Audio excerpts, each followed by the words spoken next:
Welcome back to Pump Info News. Here we bring you update as it they go. My people, you don't read though. They say Adadi or Amma don't expose Sonny Agbarawa and Pastor Van for inside Biafra government in exile. Watch the full details.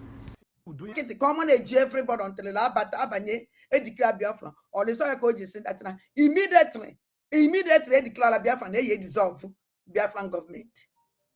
They dissolve everybody. Well, it's shovel ndị ejele yije everybody. So mgbe nke na-afụ half ya na wrist ala wee gbu ya or hijack ya fundraising. Wee je kpọkụnọta ndị ụchụ a na-abịa fundraising before. Oh, no, watch the fundraising yesterday. All these stupid people be at that fundraising. Majority non go because they can get the good in by people. Anybody on if you don't get kill it, or go under that person. Or I be a gonya. You go madana yaro, or nego go Biafra money, go fa. Onye mo oge nke na America, ndị mmadụ mo oge nke na America. Oge nke is a mechanic man. Onwe no shishi. Penny otogbo, owu na otogbo ya bia gosi ai. At least ya afia na arụ ya. Or this bolo coat on eyi. At times oversize. Shows you that no young one way. Oje na Washington DC. Joge nkele. Even in on na Washington, madi na Washington DC. Then what do you mean? It doesn't make sense. Nina Jana Washington DC, Garifi Maputa. Why did he now Jana pose we say picture? Now what Washington DC? Why be Jaya from Finland? Why you want to get a quote here? A criminal like him, even away go. Now your success can jogi. You will take care of Fundami. Why are you boom as by? Why are you sabotaging our boys? And a buha. Why is he and Jeff Gane and if I go now with a so mad? Oya keji will stop because the boys are bene, the boys are kwana, that they are dying and hungry. Kwana and they go where they take care of these boys. Good can kill it, I divide him out the Biafra money. And you go take care of our boys. Good can kill I divide the money, Nady. Why are you were chogi? Why are you when you vote of confidence? Vote of no confidence. I'm not gonna meet in Abia. A delegate in Abia. Why is it at the meeting? Ebi mu ifi na eme. At least the guys are go do kumadi fa na akporo gi. Ibu also. Before I know it, you hijack an account on Biafra land. You hijack the account. Good oge get on hijack the account. Hijack one of the account. Will I get account to will I the money? They take care of our angels who must sacrifice their life. You eat the money. Good oge kill it. All the propaganda fundraising yesterday, we saw it. Biafrans are watching. Okay, so me fundraising before. If you are intelligent, now all the criminals, all this rubbish she yesterday, how can he pray intelligent? How do you donate the money? Can they Biafrans? Can they the soldier? Onya on the soldier. Onya on the angel. I come to donate for our angel. Even in other donate before for our angel, can they donate here? Onke unu bezi yesterday of Riche. Only fundraising and every Saturday. Came yesterday. Nke yesterday of Riche. Ya wana na anama joge nkele na ndo kabalo obokurotara. Umurabi shade afu before I be donate for her. For how many days go ye last? For how many days go ye last? For how many weeks go ye last? Don't worry. You own our force. I be last long. Here's more than them but they get the consign. I watching. Let me tell people something. Biafra na fuzo. All this cabal son na form. Ogen kela Agbarawa that ni we sabo. Onya kiji we force any suspension. Now I'm about to be. You the very careful about this man. No ogen kela is a sabo to akuchi the whole cabinet in Oria.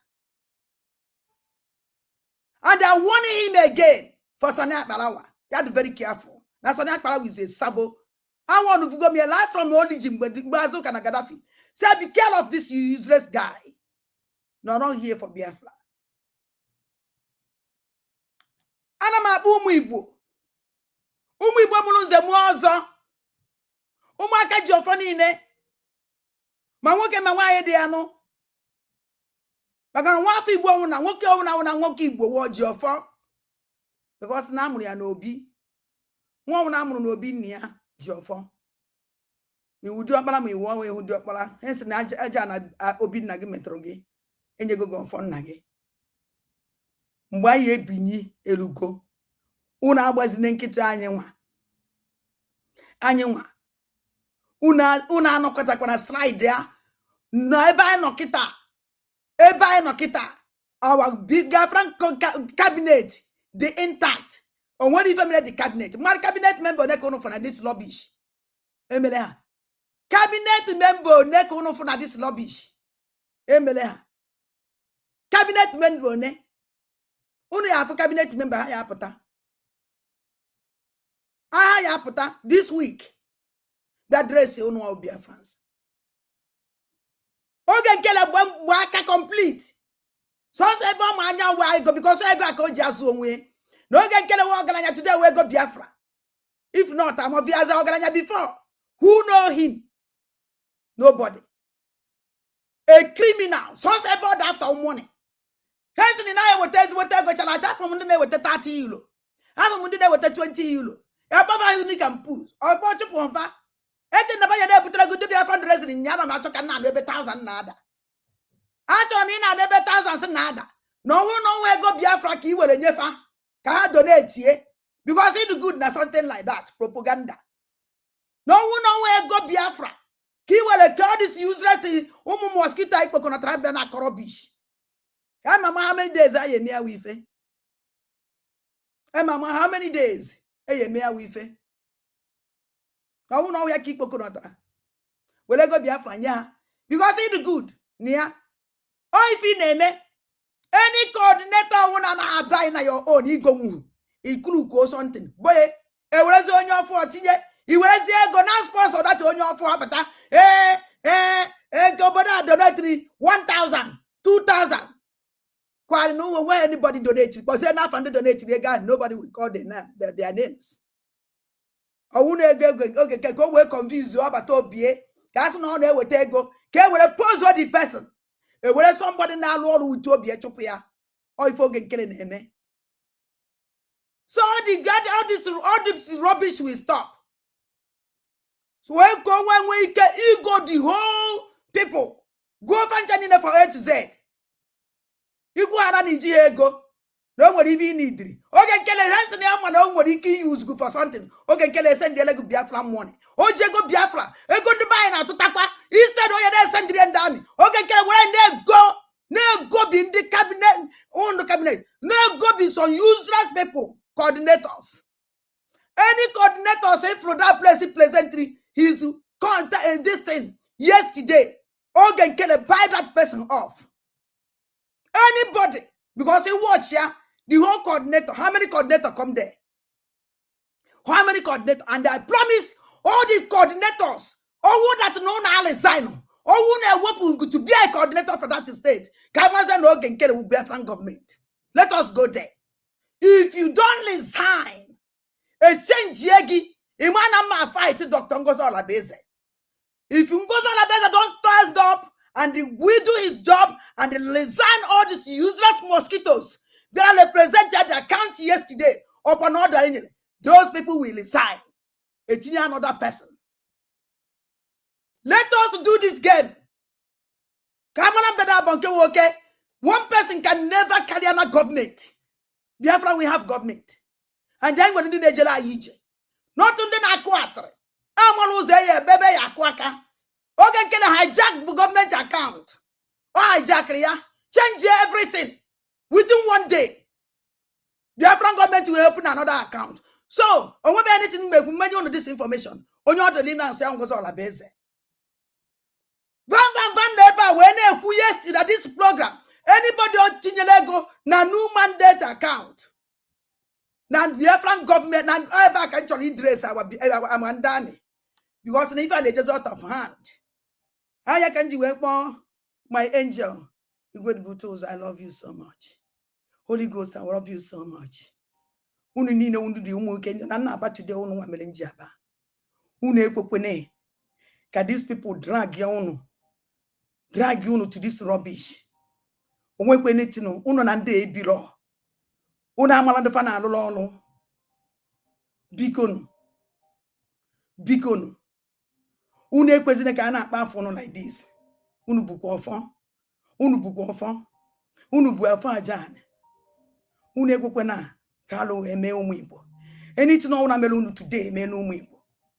Isi ọwụna wala unu today awago ụmụ Igbo. We have nobody awụnụ. So ihe na-agba m anya mmiri. Because na mgbe abata obi no nobody talk. Onwe na announce afọ unu. The only thing I know abia ya kene our angel, that is the end. Nobody hear about your name. When I look at it now. Onye criminal. A sellout like Vam na Kozaba. My loss. Nke with that in all season that unu ye jede gunde bai. No one on your done for donation. Oh, ask him, hey, this madam Onye about this laws. A man true. And when inside me believe in that new our angel. Because own our angel kewo. I didn't show him when he fall. Now this rubbish. Nke Vam is that ni is ne bu nde buy. No one about their fundraising Saturday. Hey! I will play the program. Vam yesterday. Kono Juziamu Biafrans. Onye dundo. Senana support. Obato bie. Nana support. Njem nwere onwe. Onwere ike imepe ọnụ. Wee kwuo ibe Vam kwuru yesterday. Now will it turn back? Will it turn back? Get on thing. Continue the program.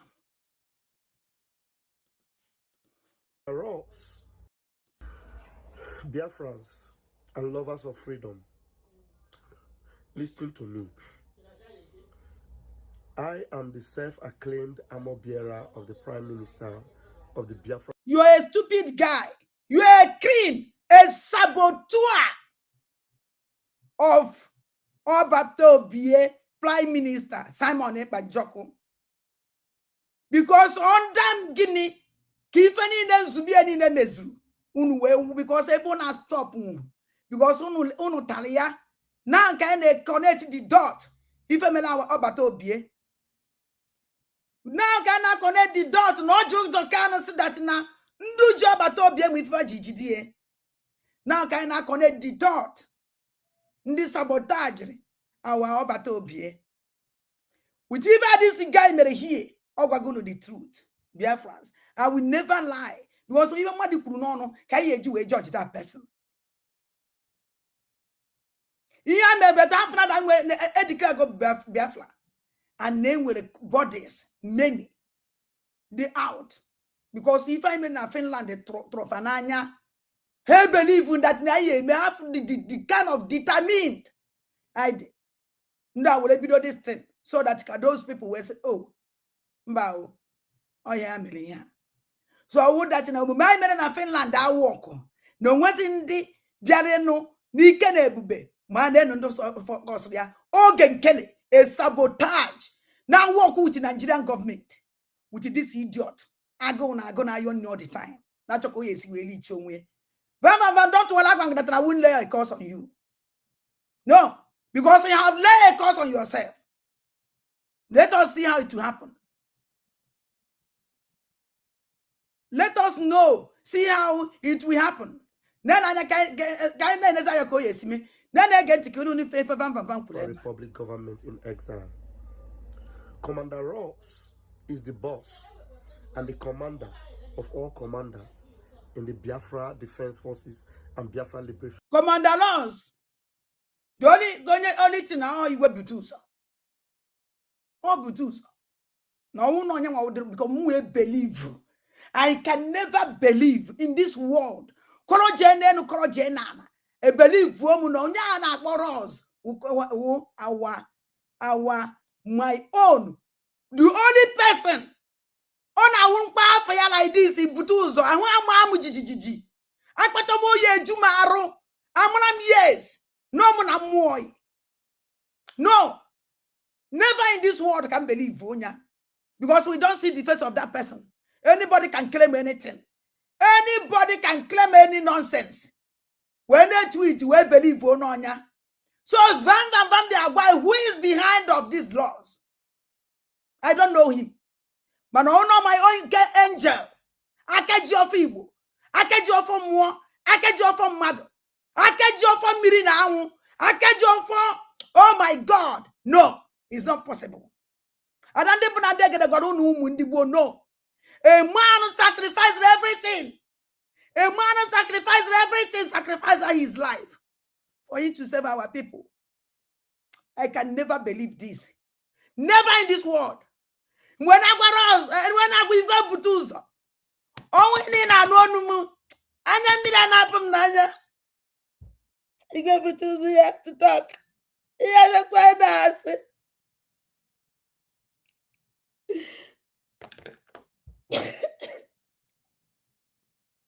Oh my God.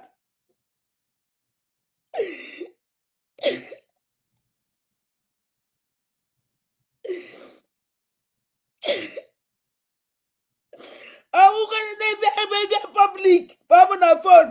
What no go? You go Butuzo because what no go? You go Butuzo. What no go? Papa na phone. What no go? I believe not. I never believe. Believe not.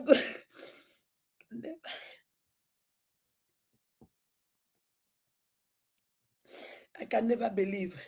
None again to Madam, sorry. None again. Army.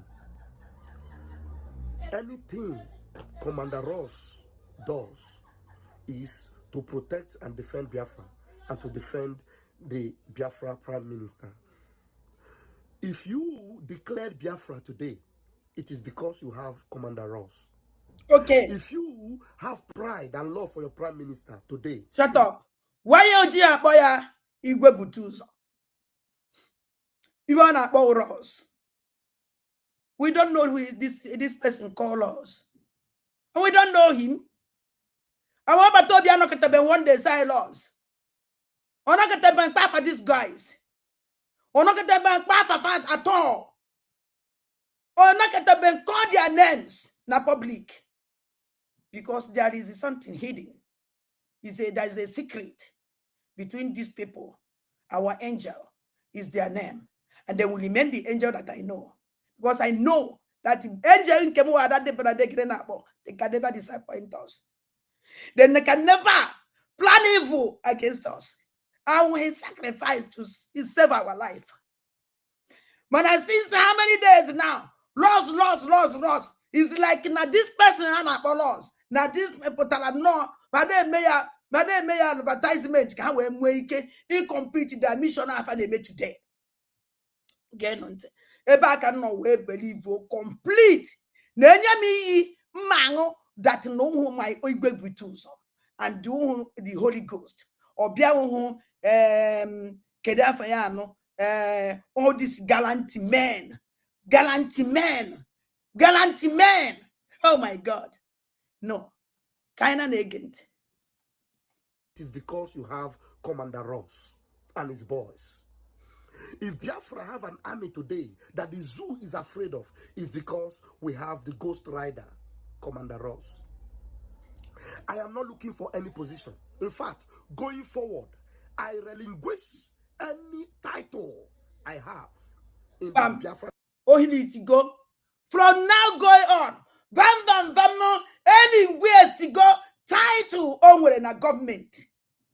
Because all the go lady to destroy. All the lady because these people be no can kill it. They are not recruiting Dami. Not recruiting Dami. Nazo Batobie with the signature of Batobie, not recruiting Dami. Not recruiting Dami. And all Batobie one idea. This all can kill it. Only for today. Don't worry, I will give you the proof. And when me kick up my maro, that these people have signed with the Nigerian government. Panel recruit and damage will fight the Biafran government. Ego can kill an attack of our angels can atroya. Ego you will make people like you will do first to that morning. Because I know about Obie, no, I was that I may fundraising one Saturday. Me fundraising. Omo ifo hani ominu before that morning. Can we make him the criminals when they go kunota? The criminals when they go kunota? By this man anapo kedefa this idiot anapo kedife na anapo ya.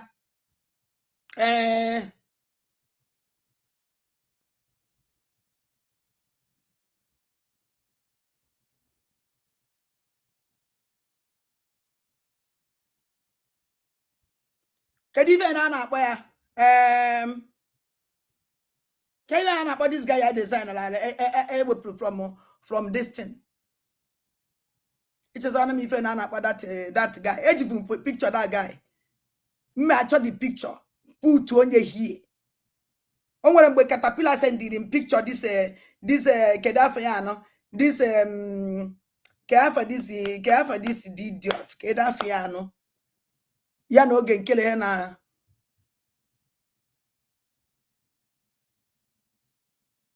Keda for this guy.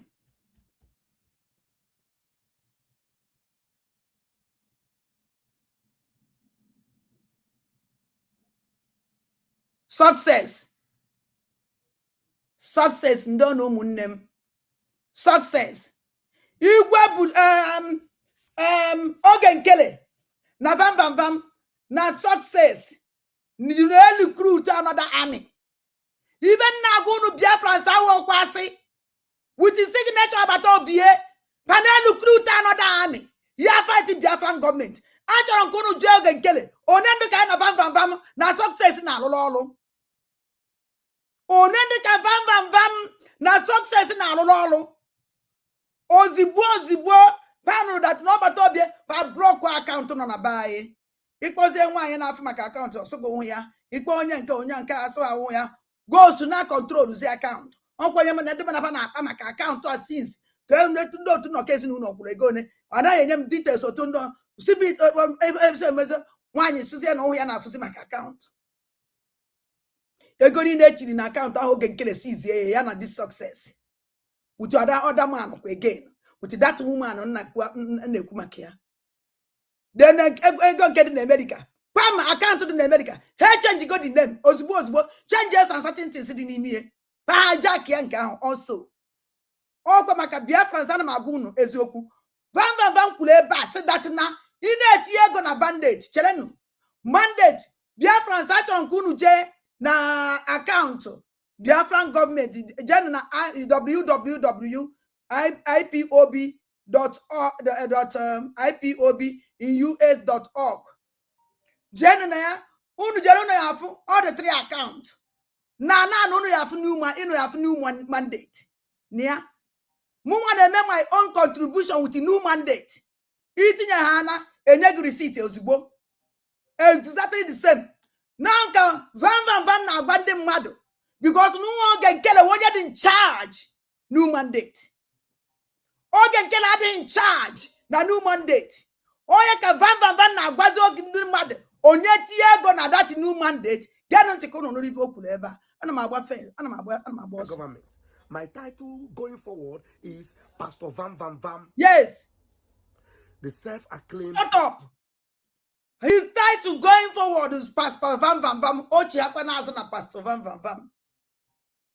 Vam has gone back because all complete got his mission by sabotaging the struggle, by sabotaging Obatobie.